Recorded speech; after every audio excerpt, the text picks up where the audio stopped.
आपने विष्णु भगवान, शिव भगवान और ब्रह्मा जी के नाम तो अनगिनत बार सुने होंगे, लेकिन क्या आपने कभी सोचा है कि हिंदू पौराणिक कथाओं की असली गहराई केवल देवताओं तक सीमित नहीं है?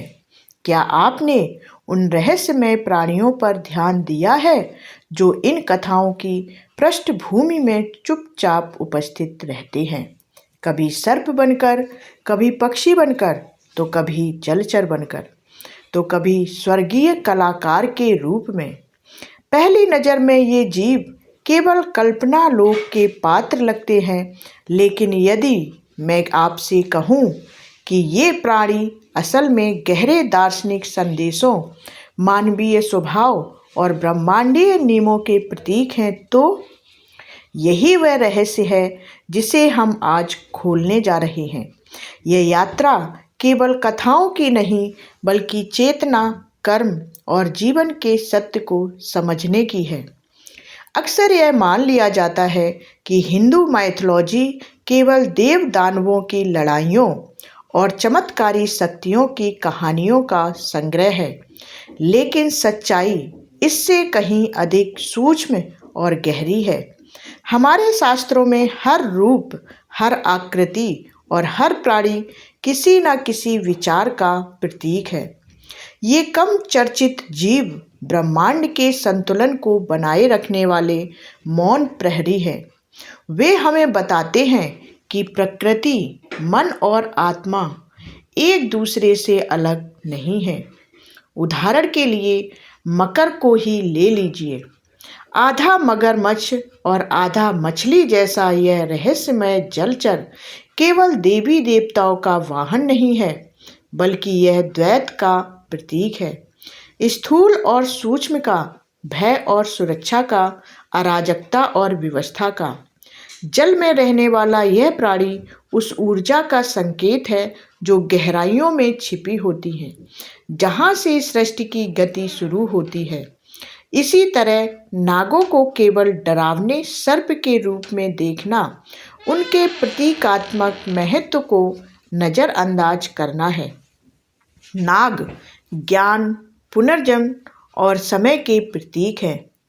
उनका कुंडली मारकर बैठना सुप्त ऊर्जा कुंडलियों का संकेत देता है, जो मानव शरीर में जागृत होने पर आध्यात्मिक उत्कर्ष का मार्ग खोलती है। कई सिर वाला शेष नाग केवल विष्णु का सैया नहीं है, बल्कि अनंत काल और ब्रह्मांडीय स्थिरता का प्रतीक है। वह हमें यह सिखाता है कि परिवर्तन के बीच भी एक शाश्वत आधार होता है, जिस पर सृष्टि टिकी रहती है। कुछ प्राणी सीधे सीधे मानवीय स्वभाव को दर्शाते हैं। गंधर्व और अप्सराएं केवल स्वर्गीय गायक और नर्तकियां नहीं हैं, वे कला, सौंदर्य, आकर्षण और भटकाव का प्रतीक हैं। गंधर्व संगीत के माध्यम से आत्मा को ऊंचा उठाने का मार्ग दिखाते हैं, लेकिन वही संगीत अहंकार और आसक्ति का कारण भी बन सकता है।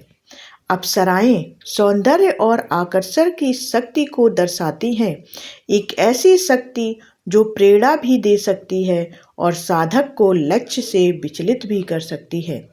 इन कथाओं के माध्यम से हमें यह समझाया जाता है कि इंद्रियां और इच्छाएं ना तो पूरी तरह बुरी हैं और ना ही पूरी तरह शुभ।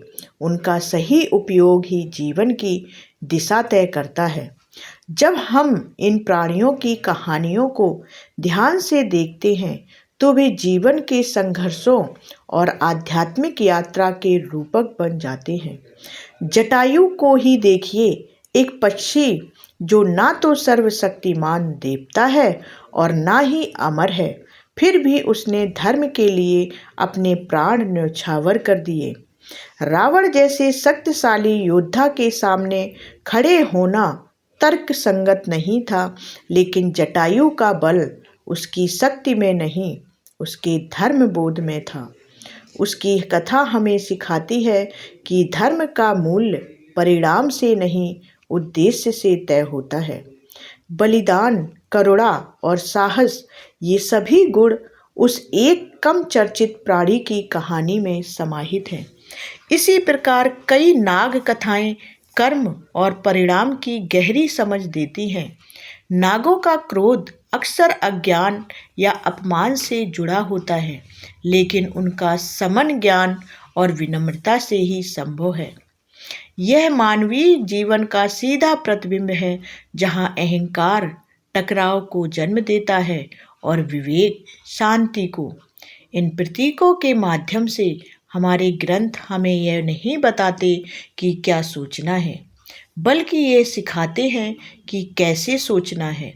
आज के आधुनिक जीवन में जहाँ सब कुछ तेज, सतही और तात्कालिक हो गया है, ये प्राचीन प्रतीक और भी अधिक प्रासंगिक हो जाते हैं। जब हम तनाव, असमंजस और उद्देश्यहीनता से जूझते हैं, तो ये कथाएं हमें याद दिलाती हैं कि जीवन केवल बाहरी सफलता का नहीं है, मकर हमें गहराई में उतरने का साहस देता है। नाग हमें भीतर की ऊर्जा को पहचानने का संकेत देता है। गंधर्व हमें रचनात्मकता का सम्मान करना सिखाते हैं और जटायु हमें यह बताता है कि सही के लिए खड़ा होना कभी व्यर्थ नहीं जाता। इन कम चर्चित प्राणियों को समझना वास्तव में हिंदू माइथोलॉजी की अदृश्य बनावट को समझना है। यह एक ऐसी जीवंत परंपरा है जो हर पीढ़ी के साथ नए अर्थ खोलती है। जैसे जैसे हम इन प्रतीकों पर ध्यान देते हैं, हमें एहसास होता है कि ये कथाएं केवल अतीत की नहीं हैं, ये हमारे वर्तमान और भविष्य का मार्गदर्शन भी करती हैं। हर प्राणी, हर कथा और हर प्रतीक हमें भीतर झांकने का अवसर जरूर देता है। अंत में हिंदू पौराणिक कथाएं किसी बंद किताब की तरह नहीं हैं, बल्कि एक जीवित संवाद की तरह हैं। जितना अधिक हम सुनते हैं, उतना ही अधिक वे बोलती हैं। देवताओं के पीछे छिपे ये रहस्यमय प्राणी हमें यह सिखाते हैं कि ब्रह्मांड केवल ऊपर नहीं, कहीं नहीं है, वह हमारे भीतर है। और जब हम इन प्रतीकों को समझने लगते हैं, तो हमें एहसास होता है कि हम स्वयं भी उस विशाल, रहस्यमय और सुंदर ब्रह्मांडीय कथा का हिस्सा हैं। यही इस यात्रा का सबसे बड़ा रहस्य और सबसे सुंदर सत्य है। अगर आपको हिंदू पौराणिक कथाओं के ये छिपे रहस्य रोचक लगे हों, तो वीडियो को लाइक करें, शेयर करें और ऐसे ही और रहस्यमय ज्ञान के लिए चैनल को सब्सक्राइब जरूर करें। अगली कथा में फिर मिलेंगे एक नए रहस्य के साथ। धन्यवाद।